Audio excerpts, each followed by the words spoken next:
My philosophy was basically that, you know, we got a long time to be dead. What's the rush, and why not have fun while we're here? I didn't come here to have a bad time.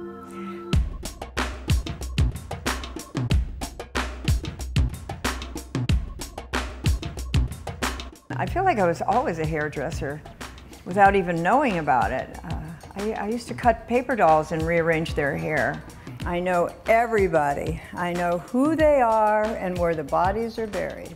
I think my first addiction, let me say, was glamour. And I remember staring at these haunting photographs that my grandmother had of Joan Crawford and Hedy Lamarr, and looking at their hair. Because I was never in a beauty salon before I was a hairdresser. I never heard of it. My mother did her own hair with some iron she heated up in the kitchen, and my grandmother set her hair in rags, which I always thought was fascinating, but I had no idea you could go to school and learn how to do hair. Had I known in elementary school, I would have been better off sooner. Anyway, okay, Mary, you flip your hair right straight back. Ah, yeah, there we go. Billy, my mentor, who has me model for him in beauty school, says, let me show you where I'm gonna work. I'm like, oh, okay. I still don't know anything, clueless. And we go to this salon in Beverly Hills, and there is Richard, you know, kissing Natalie Wood goodbye after he's just done her hair. Rita Hayworth is getting her nails done. And I was like, oh, I want in. What is happening here? The champagne, the palm trees, the gold mirror, it was just a party. I had to learn about the word couture. I didn't know Chanel wasn't just a perfume.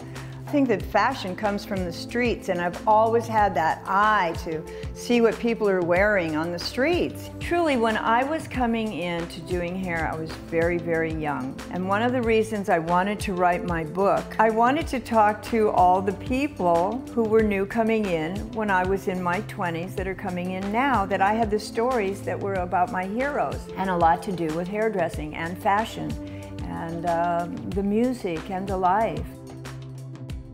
If you're in a rock band or you're telling about rock stories, you know, you're just in rock and roll. Or if you're in a movie star, you're mostly, you know, it's the film industry.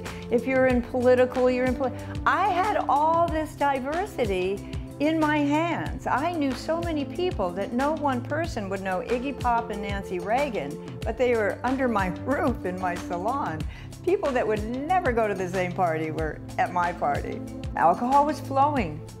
You know, in 1960 and 1970, nobody had a bottle of water in their purse. And the progression of that was kind of, you know, well, if one is good, five ought to be better.